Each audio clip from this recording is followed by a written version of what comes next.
Hello guys, good morning. It's me again, Carryworks. Nagbabalik. So ngayong araw ay may unit tayo, isang Hyundai Elantra. So nakialam na naman si Carryworks dito, no? Dahil sa hindi makuha yung problema. So dito ay ang issue nito guys ay nawala yung RPM, ayan. At saka yung temperature gauge, check engine. Ayan, makikita nyo na hindi nagalaw yung ating RPM, pati yung ating temperature gauge, no? Yung digital. Ang isa pa nyan guys ay yung manibela. So yan, tinuturo-turo na ni Carryworks, no? At saka yung kanyang manibela ay matigas. So sabi dito sa ating patawas, code 1611, time out daw yung can. So ayan, nakailaw yung ating EPS warning light. So kaya ayan, maganit you guys. At itong code niya na U0100, yan din ang nalabas. So wala siya tinuturong pyesa, kaya kailangan natin tong manumanuhing hanapin yung kanyang naging problema, no? Baka sakaling matsambahan na naman natin ang problemang ito. So bali sabay ang tatlo, RPM, temperature gauge, at saka yung power steering. Naging power steering siya, no? So ito ngayon yung ating hanapin. Yung sinasabi ng pantawas dito ay wag na nating sundin. So dito agad tayo sa ating fuse and relay box. So check upin lang natin yung lahat ng fuse natin.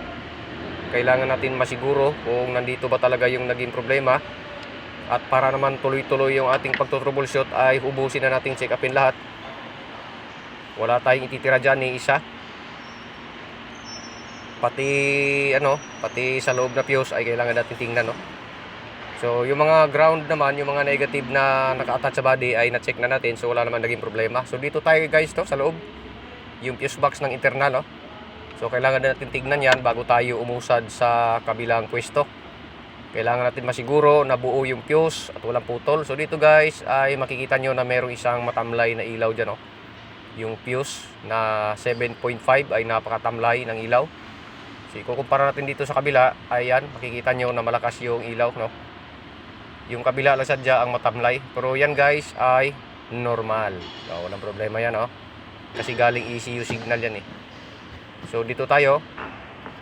Tignan natin yung fuse na yan. Ang sign dito sa fuse ay walang pangalan, kundi parang no U-turn yata ito, no?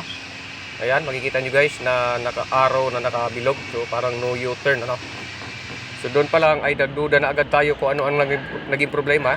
Kaya dito tayo guys, no? Ayan, makikita nyo yung ECU na hinawak-hawakan ni Carryworks. Ayan, yung duda niya ay nandyan, yung naging problema. Pero bago yan ay na-check na natin yung supply ng ECU. Positive, negative, at saka yung relay ay maayos naman. Kaya dito ang trip ni Carryworks na tanggalin, no? So kailangan natin itong ipa-check up.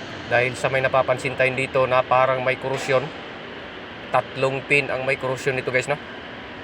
So ang gagawin natin dito ay ipapatignan natin ito sa mga nagre-repair ng ECU. So wag natin muna paltan dahil sa 40k daw yung baranyo nito at baka mabutas naman yung bulsa ng ating customer, no? So dito guys, matapos nating ipa-repair ang ECU, yun nga, nalaman ng technician ay sunog. May sunog daw sa loob, no? So dahil dito ay ikakabit na natin siya, ibabalik na natin siya sa kanyang pwesto at nang matesting natin kung okay na ba talaga yung ating Elantra. So ayan, nakakabit na yung ating ECU. So mamaya babalutan lang natin yan ng wire, ng electrical tape, at dito tayo sa loob, no? Testingin agad natin kung maayos na yung ating sasakyan. So dito guys ay susubukan na natin, no? Dahil sa pina-repair natin yung ECU, dahil yun yung ating hula, yun yung ating patsamba na diagnose. Kaya susubukan na natin, no? Ayan, so makikita nyo na gumagalaw yung RPM. So bali napaandar natin ito kanina guys, no? So ayan yung temperature gauge. Makikita nyo na may indication na siya, no? Ayan. At nawala na rin yung kanyang check engine. So naka check engine yan eh. Ngayon wala na. So okay na guys. So umipikto po yung ating patsamba, no? So yun guys, kumbaga shortcutin na natin.